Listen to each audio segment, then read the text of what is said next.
बीड शहरात भरधाव स्कॉर्पिओने स्कूटीवरील दोघांना जीवे मारण्याच्या उद्देशाने उडविल्याचा धक्कादायक प्रकार शनिवारी मध्यरात्री 2:30 वाजण्याच्या सुमारास वाहतूक शाखेच्या पोलीस ठाण्यासमोर म्हणजे डीपी रोड या ठिकाणी घडला आहे। या घटनेत दोघेही गंभीररित्या जखमी झाले असून त्यांच्यावर बीडच्या खाजगी रुग्णालयात उपचार सुरू आहेत आणि या दोघांवर शस्त्रक्रिया करण्यात आली असून त्यांची प्रकृती चिंताजनक आहे अशी माहिती मिळाली आहे। या प्रकरणात 6 जणांविरुद्ध बीड शहर पोलीस ठाण्यात गुन्हा दाखल झाला असून एकाला अटक करण्यात आली आहे।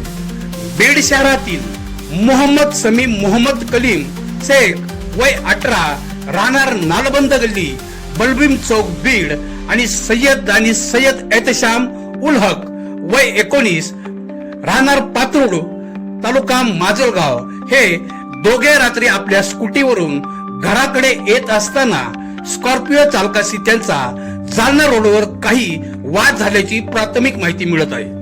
त्यामुळे ही स्कॉर्पिओ जालना रोडवरून मोंढा रोड मार्ग त्यांचा पाठलाग करत होती व डीपी रोडवरील सारडा कॅपिटल समोर भरधाव स्कॉर्पिओने मोहम्मद समी आणि सय्यद दानिश या दोघांच्या मोटारसायकलला उडवले।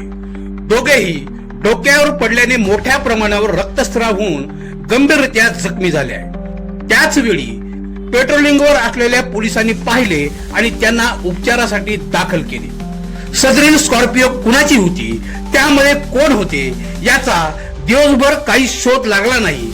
रविवारी रात्री उशिरा पोलिसांनी ही स्कॉर्पिओ गाडी पकडली असून या प्रकरणी बीड शहर पोलीस ठाण्यात 6 जणांविरुद्ध गुन्हा दाखल झाला आहे।